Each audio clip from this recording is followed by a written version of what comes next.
Hello friends, the new map pool has been released for ASL Season 20, at least the preliminary map pool of which the maps for this season will be chosen. And man, we've got a few doozies. Come check it out. Let's jump right in. All right, first up we got Litmus, which is a Dark Origin remake. First thing you're going to notice is the double gases here. One of these is 1500, the other regular 5000. Very reminiscent of that older map called Optimizer, which we haven't seen for some time in the map pool, but maybe taking a page out of that book. This is also kind of a Starcraft 2 thing, having double gas. It does change the game quite significantly, especially in Zerg matchups, especially Zerg versus Terran. Having that extra gas can really change the game, and also in ZVZ, having this extra gas can make things a little bit chaotic. Taking a look at the front, you can see the double ramps here. That's where the Dark Origin aspect of this map kicks in. We've got a little back ramp here, the front ramp that goes down into the natural, and the back ramp goes down into this long corridor that spans all the way back. It's quite a bit longer than on Neo Dark Origin. Look at the length of this thing. Neo Dark Origin, I think the structures would be right about there, whereas they're quite a bit farther. You can see here we've got one mineral patch with 48 minerals on it, and there are quite a few stacked stasis cells. 6 stasis cells are stacked back here, so you're gonna need some splash damage to get through that if you want to open this up a little bit later on in the game. And you may end up indeed wanting to do that because the bases here are going to get a little bit difficult to take after this natural. Moving over towards the third base here, we've got a third base, high ground third base with a small-ish ramp. So a bit of a larger ramp to that one, nothing like the natural here. Then the other possible potential third base is around this large corner here. And with this high ground, just thinking a little bit about PvP, if you're going to try and stretch out and take this base, it doesn't seem very doable. Coming down from the high ground here it's going to be quite difficult to defend if you're going to spread your tanks out all along this area. Coming out to hold this area here might be a little bit more doable if you can stack up a whole bunch of tanks right around this spot, and I believe there is some buildable terrain in there. You can spread out this way and cover this third base. Alternatively, you could go through the back way.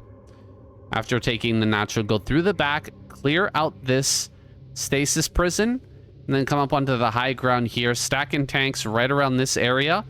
Will give you a pretty good defensive position, and then maybe even take a fourth base down on that low ground. I'm not sure how that's going to play out, if any players, any Terrans will try to do something like that, but it is an option. And take a look over here on the left-hand side. This is where things really start to diverge from Neo Dark Origin. You can see we've got not a corner base, instead kind of a side base here, and then there is a back pathway with another base on this far left side, high ground over top of that. That high ground is going to be blocked from the outside with 2 temples, 2 stacked temples, 2 temples stacked on top of each other, right there and right there. Of course, you can come up from the right-hand side and kind of take ownership over that area if you've got some ranged units. So it's going to be hard to control this without controlling the center of the map. Possible to get this online without controlling the middle. Actually, very likely you could get this one online because it's hard to counterattack. Think about this. If you are looking to attack this base and you don't want to go through this direction, let's say your army's out in front of the natural, and the Terran, for instance, takes this base. If you're Protoss, you want to move all the way around. You got to go all the way down and all the way back up here in order to clear, or to go ahead and counterattack this. That, or you have to kill these temples. So these temples are going to be standing in the way of counterattacks pretty heavily. Not sure what else I have to say about the map. It's going to be very interesting. Another nice 2-player map. Oh, this center right base is a little bit interesting. Just a couple of small chokes there. It's possible that Terrans could lock down on this corner of the map. You start up here, you know, put some air defenses back here, and then creep out onto this, or into this corner. Take that base, take this base, and maybe even take this one. You could see if you're pushing along this axis, if you're able to get up in front of this natural, you can take a bunch of bases on the right-hand side as you push that direction. But there are quite a few counter-attack paths that the players can use. Talking about ZVT a little bit, getting this third base up online, I think we're going to see more of a Hydralisk Defiler style on this map. We do have that extra gas, which can lead to some players opting for more of a Ultralisk rush style of play, right? If you get 3 bases and you get those 3 gases, and then you get the 4th gas here in the main and start mining, that's not going to last for very long, but it might last long enough to give you that power spike so you can get a whole bunch of ultras out to run over the Terran player. And eventually get another gas online somewhere else out on the map once you've taken map control. So that's going to be quite interesting. I'm not sure how these gases are going to play out in the other matchups. ZVZ, I kind of have a good idea how that's going to work. Most of the time, I think we're going to see 1 base play in ZVZ. Just that extra gas already inside the main. It really reduces the value of taking a natural expansion. So you can just power up on drones just a tiny bit and then grab that second gas. If your opponent, you know, wants to grab their natural, that just leaves them a little bit more exposed. You can play a tighter game. Everything coming from your natural 1 base style is going to be really strong here as Zerg. It's already strong as heck on ladder, but I think it'll be even stronger on this map. So that's Litmus. Our next map is Screaming Sea.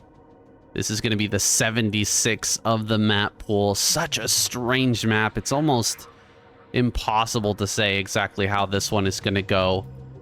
We have a very interesting map here indeed. The map makers have been up to something, man. I don't know what they're snorting, but it's some of the good stuff, that's for sure. We've got kind of a huge middle, or a main base, excuse me. And then you've got your natural, high ground natural, which will force any attacks coming up this ramp against buildings to, you know, miss 50% of their shots. That's kind of a big deal. If you've got, for instance, cannons up here versus hydras, or bunker versus hydras, or bunker versus dragoons, everything is going to be a little bit harder going up this ramp. So it's a bit more defendable. That's going to help with going into air really early, because pressure builds and all-ins can be very difficult to handle when you're going for a really teched out play. And I think the idea here from our map makers is that they want players to get really highly teched out early, opt for air play, and try to take these bases that are out on the map. So one thing to mention, 1500 minerals on the main and natural. This low ground, only 1000. So this is a low yield base. It's only 2,000 in this Vespian geyser over here, 3,000 in this one, but only 1,000 gas there again, and as opposed to the 5,000 in these normal bases in the main and natural. Now down in the bottom right, where all of these islands are, there's 3 separate islands. You can see there's some unbuildable terrain in parts of the areas. It's going to be a little bit harder with that unbuildable terrain to completely turret something like this up, make it absolutely impossible to drop, for instance. There is a little bit of area where you can start to set up a drop play. 5,000 minerals, 1,500 gas on all of these 3 bases. So that is crazy. The islands are super high yield, just like your main and natural, having full minerals and gas. Now there is one more island over in the top left-hand corner. That's a little bit light on minerals and gas, 3,000, 1,000. And you've got this little mineral patch here. That's the only small mineral patch. None of these other bases have those mineral patches. So got this tiny little cute island in the bottom right-hand corner. I don't think this will ever come into play but you can potentially land something there. You can't build anything down there, but you could potentially land something there. At the back of the natural, this is crazy. I really haven't seen a setup like this before. 2 eggs on the ramp here and a little high ground above your natural. It's nuts. I really think the idea with this map is just to get players into the air. Whoever made this map wants airplay, because with that airplay, you're going to be able to do things like drop on top of this high ground. If your opponent is just trying to push you with a more normal ground-based play, you've got the high ground to defend. You can really keep yourself safe with that high ground advantage. Just a couple of defensive buildings up there will be able to protect you. And then you can go ahead and drop on top of their high ground, get a lot of damage going on the opponent's side of the map. So we're going to see some interesting games here, to say the least. Lots of players going to be going to the air. There will be some ground-based play. This is the only bridge between the two sides of the map, the two hemispheres here. There are some spots for building out turrets to try and turret push across this bridge, but it's a huge bridge. A lot of this is unbuildable terrain, and so it is going to be hard to come across here. It's quite the choke, but there's no counterattack paths at all. If you're a Protoss player, you don't want to just head-on take a Terran push. You have to kind of be tactical about it. Look for ways to abuse the airplay, getting into these bases down here and circumnavigating this Terran army if it decides to come across on the ground. I mean, you kind of have to push as a Terran player eventually. If you ever want to beat a Protoss, you can't just continuously drop forever, or even go into, you know, battlecruisers or anything like that. It's just not really a thing, because the Dark Archon is so good. Dark Archon is really, really strong. You can feed back those battlecruisers. You can mind control them. You can also go for an Arbiter and freeze half the army, freeze half the battlecruisers for a ridiculous amount of time. You can also throw down storms on them. There's a lot of reasons why battlecruisers aren't really viable in TVP, but TVZ is going to be something else, guys. I tell you what, it is going to be a wild matchup. Going for early drops and that sort of thing is definitely going to be favored here with these low yield gases on the islands here, or on the main island, I suppose. The islands down here are, maybe we'll call this the continent. These low yield gases are not going to last very long, and so Zerg will have to get up into the air, and drop is not a cheap upgrade. However, Zergs will be able to control most of the air in the early game, depending on what Terran decides to go with. Again, these do not have mineral patches, so you could potentially go for something like a Valkyrie play and then float CCs over here. But like I said, it's crazy to even try to suss out what the pro players are going to be doing on this map, or just kind of brainstorm what they might do. It's nearly impossible. We're just going to have to wait and see how this one plays out, if it does indeed become part of that ASL 20 map pool. Next up, we have Naka, which is a Circuit Breakers remake. As you can see, some things are definitely different here. Primarily this right in front of the natural. A very new, unique feature that I don't think we've ever seen before. This right here is kind of the inverse of what you saw in some of our more recent maps. That kind of double hike, or that ramp that goes up and has like two ramps right next to each other with a small sliver of high ground. You guys have seen that before. That's not here on this map, but we've seen some maps like that recently. Pantheon comes to mind, with two ramps going up and then down with a high ground at the top. This is the inverse. We've got two going down ramps here. So this is a down ramp and an up ramp right there. Little bit of a,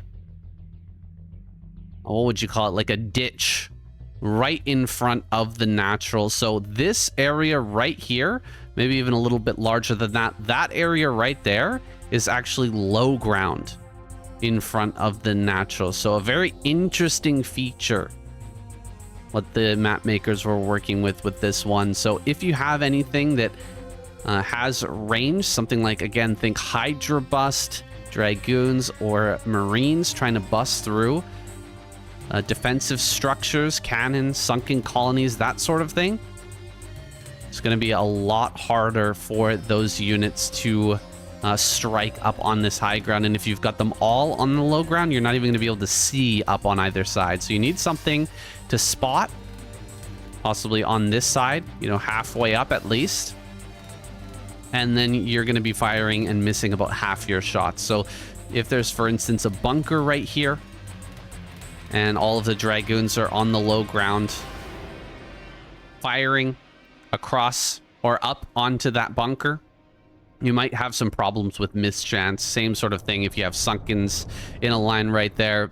Marines are going to have to run through this area up onto the high ground before they can get through that mischance, can avoid that mischance. So a much more defendable natural, just in a very unique way that we haven't seen before. So I'm very excited to see how this kind of plays out as we get games on this map. Very big main base here.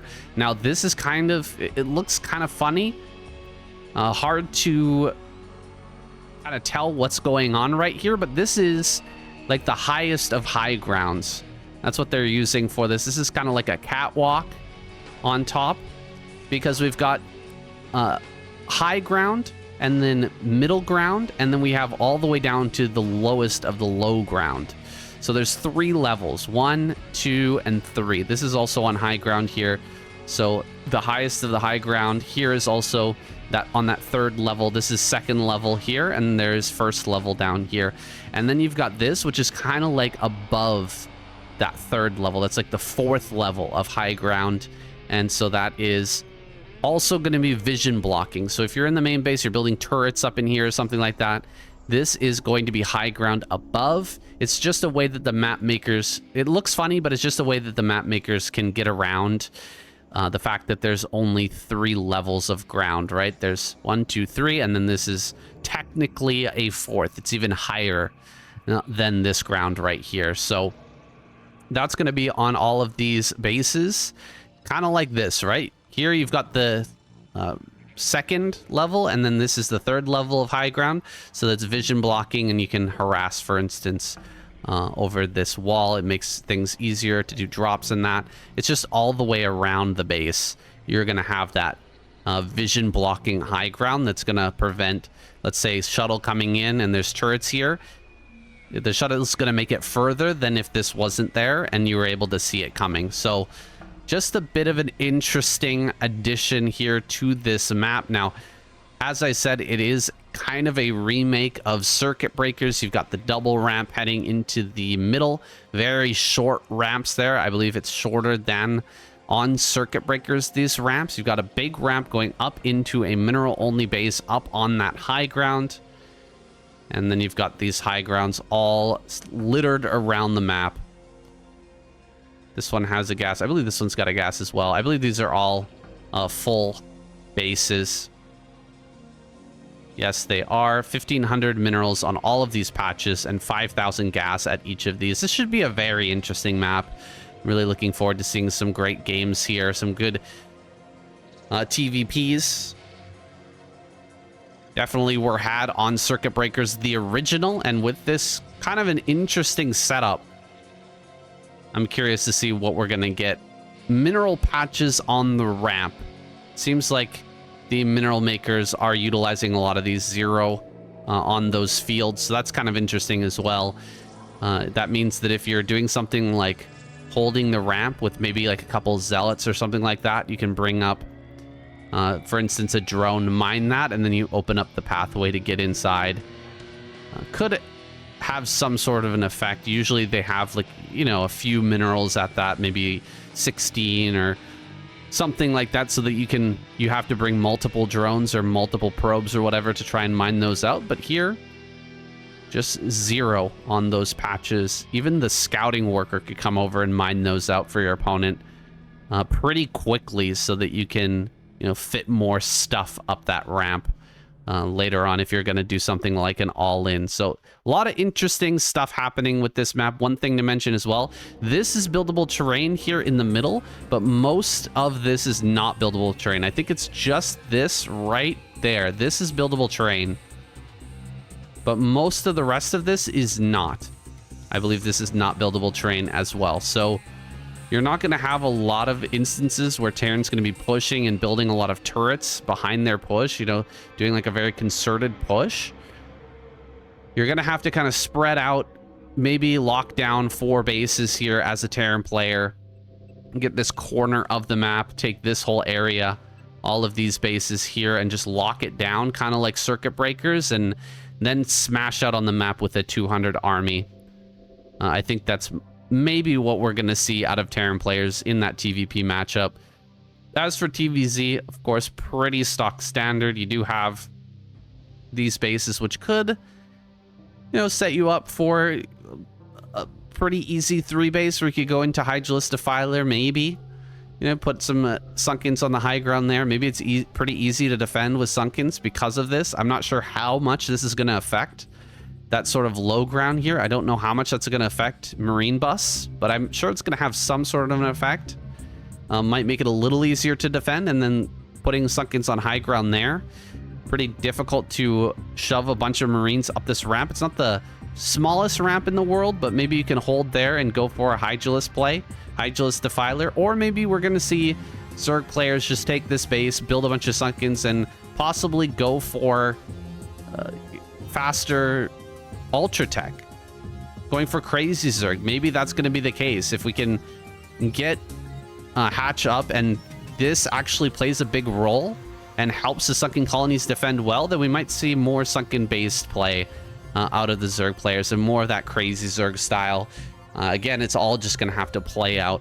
As for the maps that will be making a return this season, Dominator 2.0 is coming back with no changes. It'll most likely be included into the map pool. That's one of our best 3-player maps. Polestar is making a return with a few minor changes. There's going to be mineral patches here on the ramp instead of the double eggs that we had previously.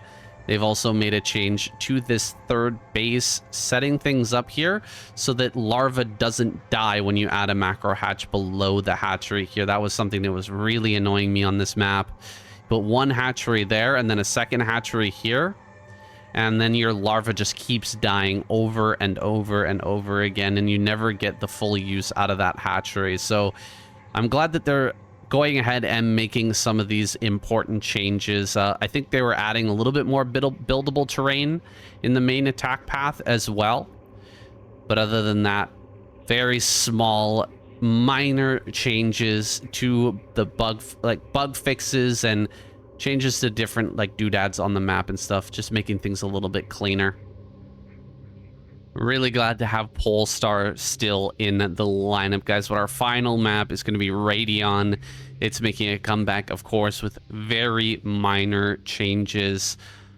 The only thing apparently that they've updated, and I don't know how they've fixed this, but when sending workers down the ramp, they're no longer going to be turning around at the top of the ramp. And when you send them up into the main, they're not going to be doing that weird thing where they path kind of up or they end up going down and around like this. Some sort of weird pathing issue that was happening with these ramps. These